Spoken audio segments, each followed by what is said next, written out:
Boa noite, boa noite. A graça e a paz do Senhor sobre a vida de vocês. Nós estamos começando mais uma live, mais uma transmissão especial nesse dia. E hoje a gente vai ter um convidado especial, um amigo, conhecedor sobre a obra missionária com os refugiados. Adalberto Rangel, ele estará conosco daqui a pouquinho. Então, você que está aí pode compartilhar essa live, pode fazer suas perguntas. Nós vamos abordar hoje sobre as suas experiências, sobre o campo missionário. E gostaríamos muito que você participasse juntamente conosco. Estima-se que no mundo exista cerca de 80 milhões de pessoas que estão deslocadas da sua situação, de onde viveram, por diferentes motivos, por guerras, por fomes. E a Igreja do Senhor não pode estar omissa diante dessa situação. Por isso, hoje a gente vai ter um convidado especial para abordar esse assunto. E você que está aí nos acompanhando vai poder fazer perguntas, vai poder estar juntamente conosco. E eu gostaria muito que nesse momento a gente pudesse fazer uma oração, falar com Deus acerca de todos os temas que serão tratados, que possam ser de edificação para a sua vida, para a sua família, para todos que estão nos vendo. Que Deus possa, pela sua graça e misericórdia, usar os nossos irmãos como abençoador. Então vamos fazer uma oração, agradecer a Deus nesta noite. Pai, nós somos gratos ao Senhor, porque mais uma noite nós podemos estar aqui, Senhor, com mais um convidado, com mais uma pessoa, Pai amado, do Senhor, que vai nos motivar, nos incentivar, Senhor, a fazer mais para Ti.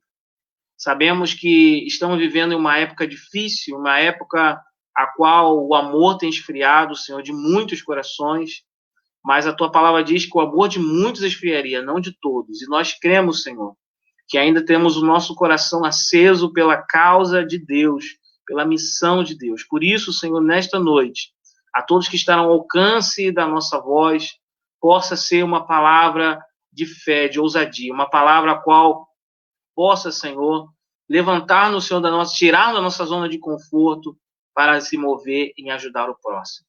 Deus nos abençoe em nome de Jesus. Amém e amém. Vamos aqui, daqui a pouco já estará vindo. Eu gostaria muito que você pudesse aí deixar suas perguntas. Você que conhece sobre refugiados, ou você já ouviu falar, o que você sabe sobre os refugiados, sobre esse grupo de pessoas que estão em constante deslocamento? Para você ter uma ideia, só na Síria, mais de um terço dessa população que vivia na Síria já foi deslocada por causa da guerra. Nós tivemos um caso aqui próximo, na Venezuela, a qual muitos têm sido fugido da fome, das mazelas que tem na Venezuela, e nós sabemos que Deus quer usar a sua igreja, seu povo, como instrumento de justiça, como instrumento de amor. E hoje temos esse nosso convidado especial, o Adalberto Rangel, que eu pude a oportunidade de conhecer lá em Cabo Frio, que tem a proposta do Lar Café, que é uma proposta maravilhosa que está crescendo, se mobilizando, tá? Então, eu gostaria de convidar ele para estar juntamente conosco nessa nossa conversa. Graça e paz, meu irmão. Paz, querido, como é que você vai? Tudo bem? Boa noite. Graça e paz aí, todos que estão nos vendo. Amém, meu irmão. Muito obrigado por aceitar o nosso convite. Eu sei que você tem diferentes obrigações e sou grato ao Senhor porque, mais uma vez, tem atendido o nosso convite, como já atendeu outras vezes. E eu agradeço por compartilhar esse tema de tanta importância, que é sobre os refugiados. Amém. O privilégio é meu. Sempre bom estar aí podendo debater coisas importantes, né, para a igreja, para o caminhar cristão. Meu irmão Adalberto, eu queria que você me falasse para nós, né, como que surgiu essa proposta de você ajudar os refugiados e se mover nessa causa que você tem? Eu acho que foi uma coisa... Eu nunca imaginei isso. Nunca imaginei a questão de árabes, nunca pensei nisso. E aí aconteceu em 2000, 2012 para 2013, né, logo quando começou a guerra da Síria. Eu fui convidado, estava num evento, né, missionário, e fui convidado para fazer a intercessão, exatamente pelo povo sírio que estava no auge da guerra, tinha acabado ter um ataque com gás sarin, muitas crianças, pessoas sofreram no ataque, e eu fiz um momento de intercessão nesse evento. E naquele momento que eu preparava, né, procurava ali imagem, informação, o Senhor foi trabalhando no meu coração a respeito da questão dos refugiados, especificamente do Oriente Médio. Junto com isso, a minha esposa viu uma reportagem num programa jornalístico à noite, me chamou, na virada da noite, meia-noite, onde a ONU dizia que aquela geração de crianças estava perdida, Síria, por causa da guerra, e que a ONU não via mais solução, pedindo ajuda. Se vocês puderem ajudar, nós não sabemos como lidar com isso, porque é uma geração perdida. Minha filha estava no campo missionário em tempo integral e participando numa conferência, como staff na conferência Mission Possible, em Amsterdã, na Holanda. E também, lá no momento de apelo e tal, onde ou foi o irmão André, que falava, o outro, que é um líder assim, para missão aos povos não alcançados, falou especificamente da guerra do Estado Islâmico, e a minha filha foi movida também, todos na mesma semana, essas coisas. Quando a gente se encontrou, quer dizer, a gente voltou, minha esposa estava comigo, minha filha voltou, ela voltou desse tempo liderando o prático da missão que ela serve, que é o IRIS Global de Moçambique. E junto com ela, ele fazendo uma coliderança, o líder do IRIS do Oriente Médio, e se hospedaram na minha casa durante um tempo. Foi no final de 2013 isso, né? E então eu conversei com ele do que o Senhor tinha falado no meu coração sobre os refugiados, e ele falou, olha, nós montamos há pouco tempo uma base na fronteira com a Síria, e estamos servindo muitos refugiados nessa cidade, e eu queria te convidar para conhecer e ver o que está acontecendo de perto. Aí eu falei assim, olha, esse convite eu vou aceitar, mas não vai ser possível, viagem cara, né? E tudo aconteceu, e no início de 2014, lá para o final de abril, nós estávamos, né, conhecendo a fronteira da Jordânia com a Síria, na primeira cidade ao sul da Síria, onde os refugiados fogem. E quando a gente voltou, a gente entendeu que, e fomos em família, né? Eu, a minha esposa, a minha filha do meio e o meu filho mais novo. A gente entendeu que o Senhor queria que a gente se envolvesse de forma integral, ali, definitiva, com a causa. Então, a gente quis falar, ser uma voz para a igreja e ajudar projetos lá. Fundamos uma organização chamada LAR, Levando ao Mundo os Refugiados. E no ano seguinte acabou vindo um sírio para cá, e a gente entendeu que Deus queria que a gente acolhesse, ajudasse no acolhimento e reposicionamento de refugiados no Brasil. A gente não tinha estrutura, base, nada, e o sírio veio morar na nossa casa durante 9 meses, até que a gente entendeu que Deus queria realmente uma coisa mais estruturada. A gente alugou uma casa de acolhimento, que a gente chama de base, e dali para cá vieram, né? A coisa se estruturou. Em 2016 veio o Lar Café, que é uma forma de... é um negócio como missão, que era para ajudar recursos, né, levantar recursos, né, para os projetos, sustentar os projetos do Lar, sendo ONG, e também um modelo de café onde os missionários podem compartilhar o evangelho, como tem na Ásia. Eu queria entender aquilo, como é que funciona, e aí a igreja que eu pastoreava nas casas, na época, eu transferi para o café, e o Lar Café virou uma igreja café, com cultos aos domingos, né? Normal, como se fosse uma igreja, era uma igreja dentro do café. Assim como locais aí de perseguição, que havia estratégias para pregar o evangelho. Então, assim que a coisa caminhou, né? Então, já tivemos vários refugiados, atualmente temos um sírio acolhido. Nosso programa não é um programa de ajuda em grande quantidade, nós não temos um lugar de vários quartos, hospedaria. O Senhor nos chamou para criar condições semelhantes a uma casa. Então, a gente trabalha focado com pouca quantidade, uma, duas pessoas ou uma família, para que ali a gente consiga não só a ajuda de ensinar a língua, a cultura, como também pregar o evangelho, discipular, introduzir aí no mercado de trabalho. Tudo isso é mais ou menos o que o lar faz, entendeu? É interessante o irmão Alberto está falando, é uma forma nova em relação às missões, né? Missões como negócios também, a qual o Lar Café ajuda a dar trabalho para essas pessoas refugiadas, que muitas delas, né, não têm trabalho nesses refúgios, mas também é uma forma de alcançar esses lugares, né? O que aconteceu, né? O Lar Café, qual era a necessidade que a gente tinha em 2016? De dinheiro. E o que aconteceu com o primeiro refugiado, né? Ele ficou 8 meses com muita dificuldade de aprender a língua. E com isso não tem trabalho. E aí fica isolado, culturalmente separado, deprimido. E a gente entendeu que precisava melhorar essa parte na chegada. O refugiado ele tem um momento difícil logo depois da chegada. Então, o Lar Café ele serviu para levantar recursos e também oferecer o primeiro trabalho para o refugiado, de forma que, quando ele chega, ele não precisa passar um tempo para aprender a língua. Ele pode, inicialmente, começar a trabalhar no Lar Café. Um horário separado, não vai ter um horário normal de trabalho, porque a gente quer que ele aprenda português, a gente quer que o foco não é o trabalho, mas o trabalho ajuda em combater o período depressivo, combater o isolamento, facilita o aprendizado da cultura e facilita o aprendizado da língua, além de gerar dignidade. O refugiado no trabalho, ele depende de sustento. Então, isso é muito indigno, um homem sírio ficar pedindo dinheiro para comprar o seu desodorante, Então, o trabalho dá dignidade durante o acolhimento. Então, tudo isso o Lar Café ocupou, né?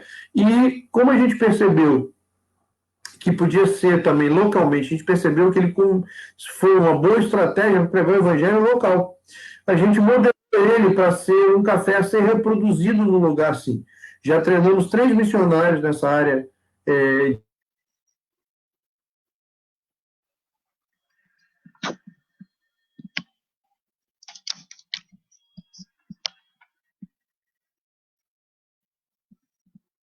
de uso do café. Opa, voltou. Travou? Tá. Voltou, né? E hoje eu faço parte, né, desde o ano passado, do Departamento de Profissionais em Missão da MTB, que é a organização que agrupa todas as agências missionárias no Brasil. Eu sou um dos que fazem parte da cabeça pensante de negócio como missão no Brasil, e fazedores de tenda, né? Um grupo lá que ajuda, né, para fomentar isso. Porque o negócio como missão não é um negócio novo.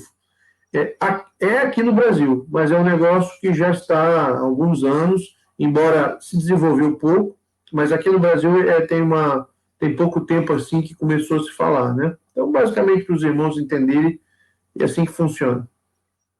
Muito bem. Meu irmão Adalberto, qual foi assim, as iniciativas que vocês conseguiram fazer como projeto? Aqui no Cabo Frio você já tem um Lar Café, né? Que tomou uma na igreja. E também já realizaram algumas viagens para lá. Conta um pouco das suas experiências, o que aconteceu nessas viagens. Você levou sua família inteira para um lugar de difícil acesso, né? Conta um pouco para a gente como foi essa experiência de levar sua família para essa missão e do que vocês conseguiram desenvolver lá.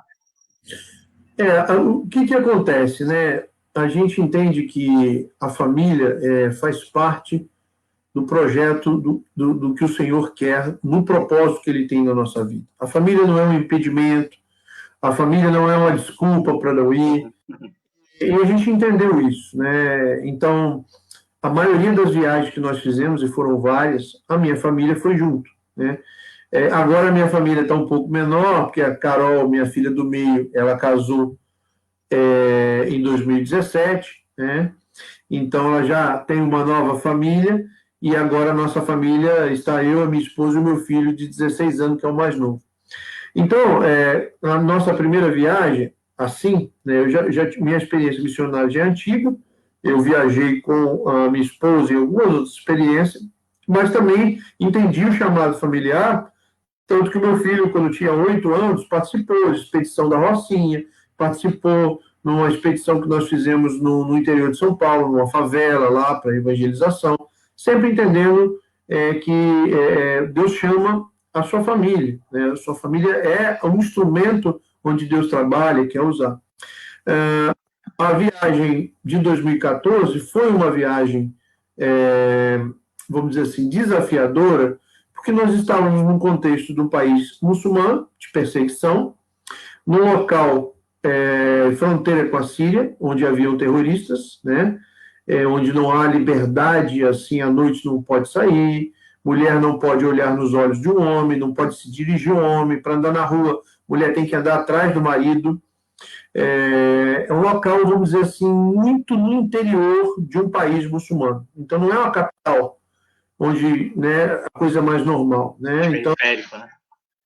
não é um local bem pequeno, é um local bem tenso, vamos dizer assim, que já houve atentado, né, já houve bomba, várias coisas, né, e que é uma cidade que hoje tinha, naquela época tinha 200 mil refugiados, né, que passaram a fronteira, porque é a primeira cidade. Então a gente teve ali, fez uma experiência bem interessante, passamos ali 15 dias nessa situação, e servindo a um projeto que atende a crianças refugiadas, né? Lá é um projeto que a estratégia foi ajudar as crianças e, através das crianças, chegar na família.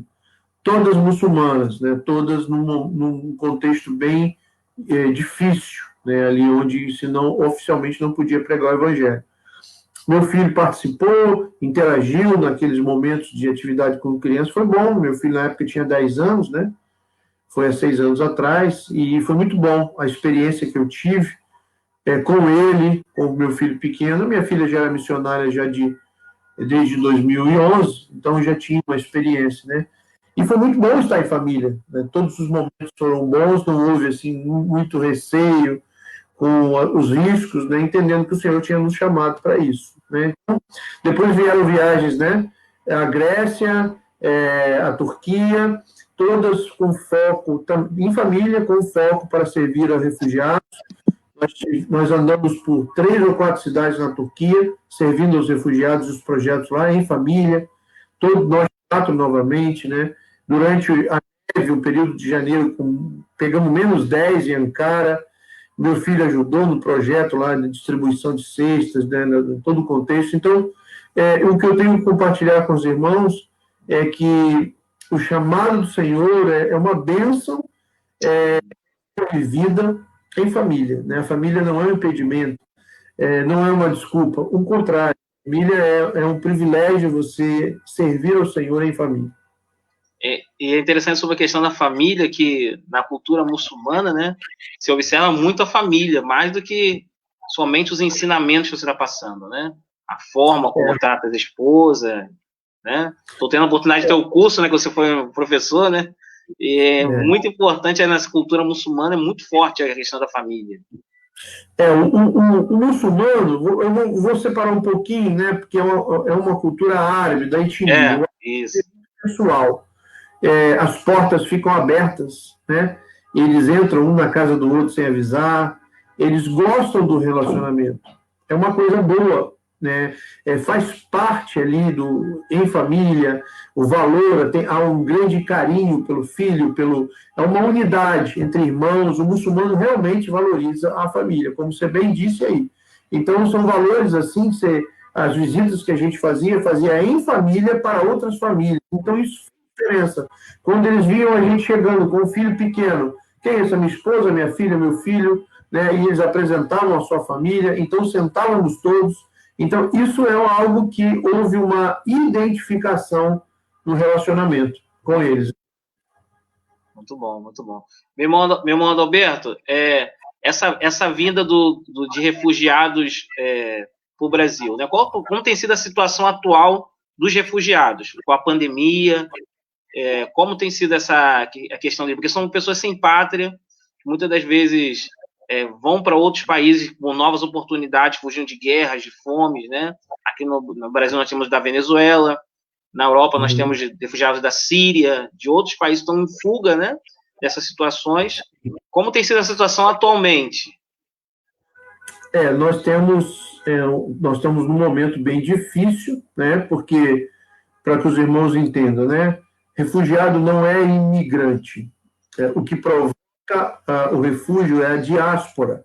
O que é a diáspora? É algum tipo de perseguição, que pode ser religiosa, pode ser política, pode ser a questão social, com a fome e falta de trabalho.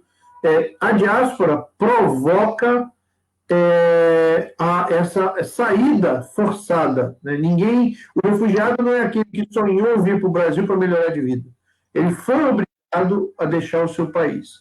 Então, esse é um contexto complexo, porque diferente do brasileiro que sai para lá para os Estados Unidos para ganhar a vida, ele está disposto a tudo. Está disposto a dormir debaixo da ponte porque ele sabe que ele vai trabalhar para melhorar. O refugiado, não. Ele tem uma outra cabeça, ele chega aqui depressivo, ele chega triste porque foi obrigado a sair do seu país. Então, o contexto do refúgio já é complexo. Agora, você imagine, nesse momento onde pandemia, quarentena, queda de oportunidade profissional, já é terrível para o brasileiro. Empresa fechando, vagas sumindo. Imagine para um refugiado, né? A situação é dramática mesmo. Junta-se a isso, as organizações que servem os refugiados estão com uma grande redução do seu sustento. Tiveram aí uma redução do sustento. E aí piora mais ainda. No momento que mais se precisa ajudar, é o momento que se tem mais dificuldade para ajudar e menos recursos. Então, os refugiados têm sofrido demais. Os de etnia africana, também como os de etnia árabe, os de etnia árabe geralmente trabalham com comércio, né? Comércio de comida, comércio de rua. Esses têm sofrido muito, porque a pandemia fechou tudo. Os de etnia africana, que são mais dados a trabalhos braçais, não estão sofrendo menos, mas a construção civil, durante a pandemia, ela diminuiu, mas não parou. Então, de certa forma, houve ainda um andar. Porém, há uma concorrência com o brasileiro. O brasileiro está sem emprego, ele está tomando emprego de refugiado. Então, de qualquer maneira, nós temos um cenário muito difícil no Brasil, nós temos um cenário muito difícil no restante do mundo. O acesso à saúde é difícil para o refugiado, então o cenário realmente é muito difícil. Sabendo disso, como as pessoas, por exemplo, podem saber mais, né? Eu sei que você tem uma página lá no Mundo, até deixei para você queira saber, não tem no Face, né? Tem uma página, de vez em quando tem palestra em cursos, né? Que eu sei que tem. Fala aí para gente. Sim, a gente tem um site, né? Que é lá no mundo.org, né? E aí redes sociais como Facebook e Instagram, né? Onde a gente divulga a nossa página, o nosso site ele é mais completo. Tem um relatório de atividades, fala um pouquinho, mas o fato da gente ser uma ONG é pelo motivo de servirmos no mundo muçulmano. Então, nós não poderíamos ser uma missão, não teríamos acesso por causa da restrição religiosa, né? Então, a nossa página se apresenta, a nossa organização se apresenta como uma ONG por causa disso. Então, nós temos muito cuidado na exposição de valores cristãos e do combate à perseguição religiosa para que não seja um afastamento daqueles, né, que a gente tem contato. E ali tem notícias dos principais motivos de diáspora no mundo, alguns treinamentos, algumas coisas que a gente, com cuidado, divulga. E no nosso site tem ali relatórios, se alguém quer se envolver, ajudar, tem caminhos ali e também algumas notícias, né? Tudo assim com muita delicadeza para não causar exatamente uma barreira para aqueles que nós queremos alcançar, né? Muito bem. Um jovem aqui mandou uma pergunta, se seria possível você responder. Ele é um missionário, Max Ribeiro, um amigo nosso, e ele separou para a gente uma pergunta. Eu gostaria que você pudesse ouvir e pudesse compartilhar com a gente essa pergunta. Vamos lá. Amados de Deus, a graça e a paz do Senhor Jesus. Bem, eu desejo aqui trazer uma contribuição com uma pergunta. Os refugiados que são abordados e se convertem, o que fazer? O que proceder? Como é o processo da continuidade deles? Quem que os orienta? Qual é a necessidade do campo hoje? Existe igreja para o crescimento da fé cristã? Deus nos abençoe. Fique na paz. Amados de Deus. Essa foi a pergunta aí que deixou o nosso irmão Mads.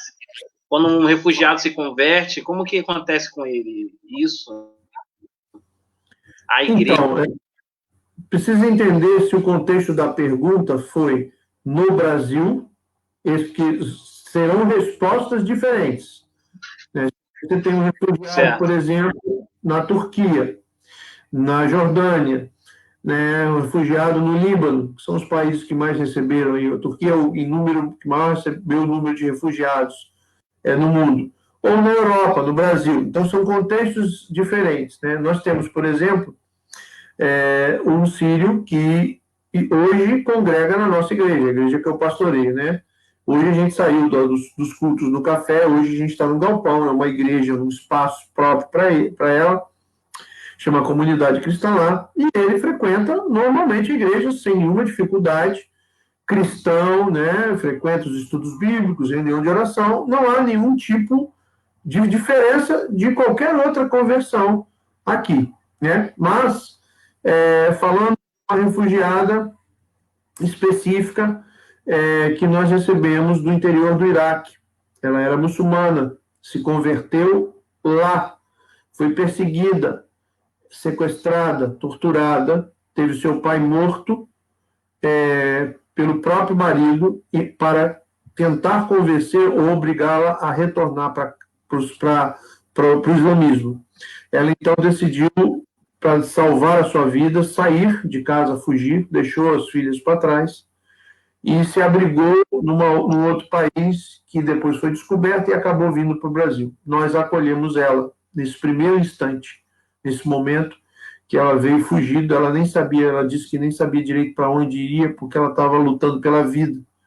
Nesse contexto, ela chegou muito deprimida. Embora ela tivesse ali confessado a Jesus, tendo um encontro firme, ela precisava de discipulado, que era uma nova convertida, né? Então, mas o discipulado para um refugiado recém-chegado do Brasil, ele não é simples, né? Por quê? Porque ele não fala o português, não conhece a cultura. Então, há uma dificuldade sem que passe essa etapa. Então, graças a Deus, nós temos uma voluntária dentro da nossa organização que foi missionária na Jordânia, fala fluente árabe, e pôde ajudar bastante essa refugiada que esteve conosco, porque essa não falava nem inglês. Eu falo inglês, minha filha fala inglês, e outros voluntários falam inglês, né? Mas essa não falava inglês, né? Então, foi desafiador aí, respondendo a pergunta do irmão, esse processo de cuidado, e principalmente do discipulado. Agora, nós apoiamos um trabalho num país perseguido, onde tem havido conversões de muçulmanos a Cristo. E eles ali têm um tato, um cuidado muito grande, porque o que acontece com o muçulmano quando ele se converte? Ele está cometendo um crime contra o país, ele é rejeitado pela família, ele perde o seu emprego, tudo de ruim acontece por causa de Cristo na vida dele. Então, a igreja, na verdade, lá na igreja, uma organização, ela não pode apenas falar do evangelho. Ela já tem que pensar na ponta, na outra ponta, havendo conversões, como ela vai apoiar um irmão em Cristo, da família de Cristo.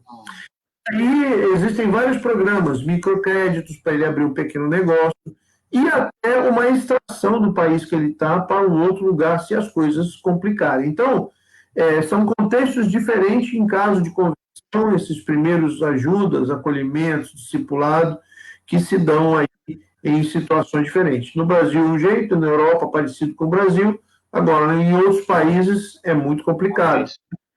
Porque a liberdade religiosa, né, também é uma dificuldade nesses países, né? Quando eles deixam isso, eles perdem tudo, direito à herança, direito a...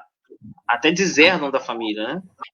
Perde tudo. O próprio familiar, ele denuncia, porque é um crime contra o país. Não é só liberdade religiosa. Quando um país, ele adota a Sharia, a lei islâmica, dentro da sua Constituição, qualquer coisa que se faça contra a lei islâmica é um crime contra o país. Então, além de não ter liberdade religiosa, ele não vai ter liberdade em tudo quanto for contra ao islamismo, no caso, sendo o país islâmico. Então, é uma coisa muito complicada.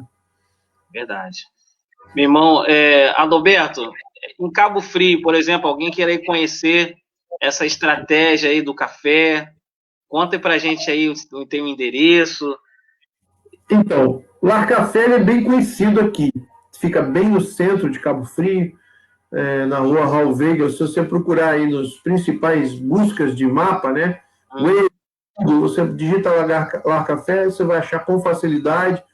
Por sermos um projeto e não exatamente uma cafeteria normal, nós não abrimos de feriados, não abrimos finais de semana, sábado, domingo, nem à noite. Não ele funciona comercialmente diferente porque serve a um propósito. Então, a gente abre durante o dia, de 10 às 19, de segunda a sexta. Então, vai ser um prazer receber. É uma cafeteria diferente porque é uma casa de café, não é ela... Como os valores são valores cristãos, a gente queria coisas diferentes, porque Cristo, ele é a luz do mundo, a única luz do mundo, ele é diferente das coisas do mundo. Então, a gente criou o Lar Café para que ele fosse diferente de todas as coisas. Então, nós temos um menu diferente, nós temos alimentos que acompanham o café diferente, não são coisas triviais, não vendo refrigerante, não tem guaravita, não tem nada disso. Tem coisas próprias, entendeu? Porque é algo único. Talvez comercialmente isso não seja uma boa Não seria um sucesso. Não seja. Mas a questão é que o Lar Café, ele carrega aponta Cristo. E Cristo é único. Então, tudo no nosso ambiente tem esse desejo de que a pessoa se veja no lugar e diga assim, que lugar diferente, que comida diferente, que café diferente. Porque Cristo é diferente. Então, é basicamente a nossa proposta, ser uma casa de café e não uma cafeteria. Oferecemos só cafés de exportação de alto nível, cafés na categoria especial, que é acima do gourmet, métodos de preparo de café diferente, né? Todos somos especializados, nos especializamos em algo para oferecer algo diferente. Então, essa é a característica. Vai ser um prazer receber irmãos. Eu sempre recebo visita, a gente ministra treinamento em vários lugares, né? E vai falando do Lar Café, então as pessoas quando vão a Cabo Frio, vão lá visitar, eu estive com você foi meu professor, te conheci em tal lugar, então é muito legal receber visita de pessoas aí que conheceram o Lar Café, né, nos momentos que eu falava de Jesus, né, muito bom isso. E já tem tido experiência de pessoas aí entrar no café e tomar essa surpresa, esse choque disso? Irmãos, no primeiro ano tivemos 2 conversões, né? No outro ano também, e hoje boa parte, né, da igreja que eu pastoreio foi conexão do Lar Café. É comum você vir, principalmente na parte da manhã, entrar no Lar Café e surpreender no momento de oração. Essa semana tivemos alguns momentos com pessoas que veio e falam assim, não, eu vou aqui no Lar Café, eu não sei explicar, tem uma atmosfera diferente, tem um negócio diferente, né? É a presença do Espírito Santo que a gente faz questão que isso seja o alvo principal, não o comércio em si. Então é muito comum a gente deixar de servir um café numa mesa e sentar e fazer uma oração com uma pessoa. Isso é algo comum no nosso dia a dia no Lar Café. Aconselhamento. Eu, como pastor de igreja, eu aproveito o ambiente do café para aconselhamentos, reuniões, conversas. Então, o Lar Café, ele proporciona exatamente isso, né? As experiências são muitas, assim, de quebrantamento, de choro, de momentos de oração. Nós temos um lugarzinho para que as pessoas façam um pedido de oração, deposite ali no cestinho. Então, é uma experiência bem legal. Há tudo através do café, que proporciona, né, essa... O café combina com conversa, combina com relacionamento. Comunhão. É verdade. Meu irmão Adalberto, vou deixar você deixar uma palavra final para a gente. Você que está aí nos ouvindo, que vai ver depois o vídeo. Não apareceu aqui. A minha esposa queria fazer uma pergunta, falou: quero fazer uma pergunta. Fala, irmão, como é que você está? Tudo na paz? Fala, fique à vontade. Ela vai ter que... Não apareceu aqui, não, a pergunta, não. Mas aqui não apareceu a pergunta. Mas eu gostaria que você pudesse dar uma mensagem para a gente, e se aparecer a pergunta, eu deixo para terminar, tá bom? Uma mensagem que possa para as pessoas que estão nos ouvindo, as pessoas que estão nos vendo, que vão nos ver depois, sobre a missão de Deus, para que entenda que o propósito de Deus é a multiforme graça de Deus em atuar. Você pode deixar essa mensagem para a gente aí no final. É legal você falar isso, né, sobre esse tema, porque eu comecei ontem, né, uma série de devocionais matinais na minha igreja, né? Está no Instagram da minha igreja. Todo dia, às 7 da manhã, no Instagram da minha igreja. Comecei ontem, chamado 12 Homens e um Chamado, sobre vocação, sobre chamado. E ontem foi a introdução, falei sobre chamado, sobre vocação, e hoje falei sobre o chamado de André. Amanhã será de Pedro. Eu vou falar sobre o chamado dos 12 apóstolos. E aproveitando que eu tenho falado desse tema, que eu gosto demais, o que eu quero deixar para os irmãos cristãos que estão nos vendo, que vão ver aí depois, é que não existe passividade para um cristão. O cristão, ele é convocado a servir na missão de Deus no momento que tem um encontro com Jesus. Eu usei o texto de Jeremias conhecido, onde o Senhor manda ele ir à casa do oleiro ontem, e vou lembrar o texto aqui. Né? O texto diz que o vaso estragado está nas mãos do Senhor, mas ele o refaz conforme a sua vontade. Nós somos criaturas estragadas pelo pecado, mas ainda na mão do Senhor. Quando temos um encontro com Jesus, ele, como oleiro, nos refaz, mas ele nos refaz conforme a sua vontade, não a nossa. Portanto, quando a gente entende que nós vivemos para a vontade do Senhor, nós deixamos de ter uma vida que parece mais religiosa, de agenda de ir à igreja apenas, e passamos a entender que o Senhor nos convoca a servir na missão dele, que é redimir um povo de todas as nações. Portanto, não há uma pessoa que o Senhor não alcançou que não tenha um papel nisso. O Senhor convoca a todos. Então, a minha mensagem que eu deixo para os irmãos é que não desperdice a sua vida, porque às vezes a gente coloca empecilhos, dizendo: olha, eu não falo isso, eu não sou bom para falar, eu não sou aquilo. Mas o Senhor, ele quer usar você exatamente como você é. Existe um papel na sua vida que o Senhor não consegue encaixar outra pessoa. É só você que se encaixa nesse papel. Então, não viva sem viver o propósito do Senhor. Não viva uma vida passiva diante de Cristo. Seja um agente ativo na missão do Senhor, que é o maior privilégio que nós podemos ter. Amém? É isso. Amém. Amém. Agora, eu vou deixar essa pergunta, senão minha esposa vai me matar se eu não perguntar a você. Nas suas viagens, há possibilidade para que outros irmãos possam participar ou não? Então, nós, o ano passado, o ano retrasado, tivemos muito pedido para fazer isso, né, para levar pessoas. E a gente experimentou, foi em 2017, levamos um casal que servia no Portas Abertas, na viagem. Foi a primeira vez que a gente levou uma pessoa de fora. Em 2018, havia uma intenção de abrir isso, mas a gente acabou porque acabou não indo viajar em 2018, foi só em 2019. E o que acontece, irmão, é que é preciso, se for uma viagem onde a gente volta num lugar que a gente conhece, que não seja um local que ofereça, né, assim, alguns riscos. Segurança, né? O grande problema da viagem é que nós iremos somar com algum projeto, não são projetos próprios. E se algum de nós comete algum erro, a gente deixa um legado ruim para o projeto que serve naquele país. Então, eu ainda não consegui ver uma das viagens que a gente fez, foi num lugar que eu pudesse considerar assim mais conhecido, menos passível de errar.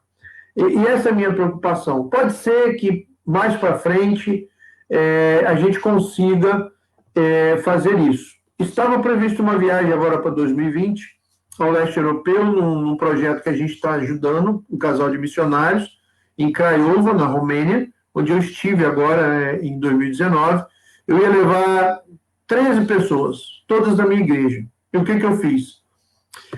Fiz um curso de missões interno durante o mês de janeiro e fevereiro para preparar esses irmãos para um contexto transcultural. Porque a organização, ela não é uma organização, digamos, de treinamento missionário. A gente bota a mão na massa. Então, não tem como levar uma pessoa que nunca foi. Não tem como levar uma pessoa que não tem alguma capacitação nessa área transcultural. Porque comprometer, entendeu? Essa é a dificuldade. Com certeza. E treinaram esse grupo, e queria comigo. O treinamento aconteceu e veio a pandemia. Adiamos tudo aí para o próximo ano, né? Então, é possível acontecer isso, mas o fato é que o tipo de exposição que a gente se dá na nossa organização vai requerer de quem vá, do candidato, vamos dizer assim, da pessoa interessada, ter alguma experiência, alguma capacitação. Não dá para levar quem... porque não é uma viagem de ajuda social, entende? É um contexto que eu, por exemplo, não posso garantir a segurança, pode acontecer coisas, então a pessoa precisa entender ali esse contexto, mas há possibilidade. Então, estamos pensando nisso para o futuro. Se alguém quiser se preparar, por onde deveria começar para esse contexto aí transcultural, especialmente para os refugiados, né, e muçulmanos? Então, eu diria o seguinte, né? O chamado ele é irresistível. Então, pode ser que alguns já tenham entendido esse chamado, essa vocação para esse povo, para essa situação. Então, se preparar é algo fundamental. Então, se o Senhor te chamou para um contexto onde a questão transcultural é para povos muçulmanos, você precisa começar a estudar bons treinamentos islâmicos, né, sobre islamismo para cristãos. Esse é o primeiro caminho. Mas esse é um caminho que não pode deixar de ter a preparação missiológica. Conhecer de missiologia, conhecer de missões, saber o que é antropologia, cosmovisão de um povo. Isso é muito importante, porque nós precisamos, no campo transcultural, criar pontes de contatos e não pontos de conflito. E, para isso, você precisa entender o que é uma cosmovisão, o que é a visão de um povo, olhar pelos olhos dele. Então, eu acho que essas áreas são fundamentais. E, claro, se candidatar a uma agência missionária que tenha experiência naquele campo. Vou citar, por exemplo, a pessoa que quer ir para a África, procura uma MIAF, Missão para o Interior da África, quer servir no mundo muçulmano, você tem Pioneers, Frontiers, né, que tem missionários no campo. Se filie, passa por um processo de seleção que a própria agência vai orientar qual o tipo de capacitação, porque elas já têm hábito, já têm experiência naquele campo, e isso já vai facilitar, vai evitar alguns tropeços. Então, meu conselho é isso, entendeu? É realmente um momento de capacitação. Precisa falar o inglês fluente, não tem para onde correr. e desejável que comece a estudar a língua, né, do país que o Senhor mostrou, onde eles entendem que vai servir. É isso. Muito bem. Bom, Adalberto, estamos chegando ao final. Gostaria que você dirigisse essa oração para nós terminar, o nosso pastor. Há muitas pessoas, agora as mensagens estão chegando, né? Há várias pessoas mandando mensagem aqui, agradecendo pelas palavras, por isso que você tem feito, né? Tem desenvolvido, e tem sido uma bênção em saber cada dia mais a obra tem avançado, tem crescido, né? Amém. Há algum tempo atrás, a gente recebeu também uns cafés bem especiais também de uma empresa, né? E eu lembrei logo de você, lembrei logo do seu trabalho, e todas as pessoas que receberam aqui, que a gente distribuiu na comunidade, né? Todos me param na rua, me parabenizam, me abraçam, e a gente vê como que algo tão simples, né? A gente pode trazer comunhão, podemos fazer uma diferença. Imagine isso também nos países de dificuldade, como isso também pode ser uma diferença tão grande. Então, você pudesse conduzir a gente em oração, para nós estarmos encerrando essa live aí. Amém. Vamos orar, então. Pai querido, Pai Santo, quero te agradecer por esse tempo aqui com o irmão Jefferson,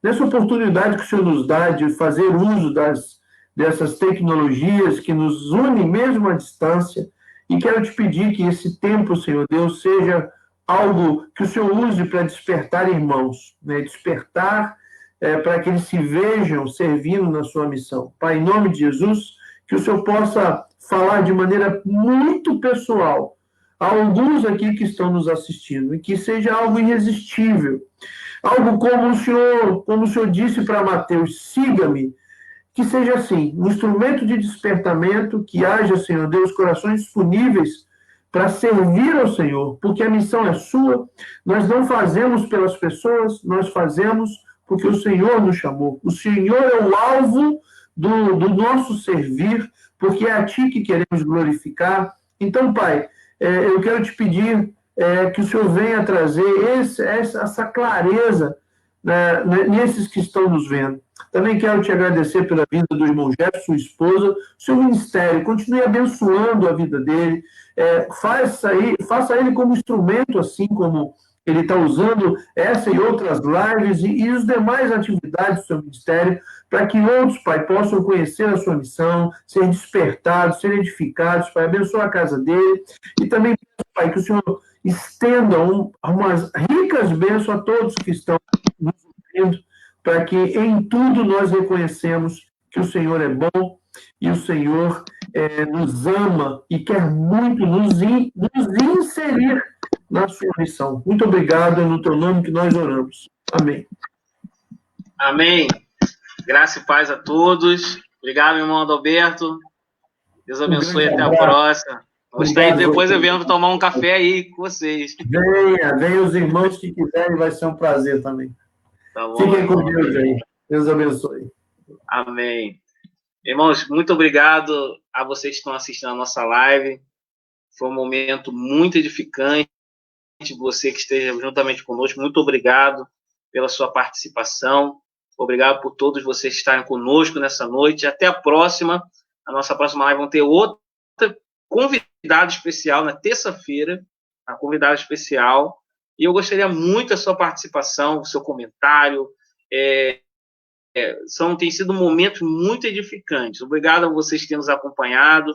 Depois essa live vai estar também no YouTube, para você também poder compartilhar de outras formas. E eu acredito que tudo que a gente pôde relatar aqui hoje foi de grande bênção. Bom, que Deus possa abençoar a sua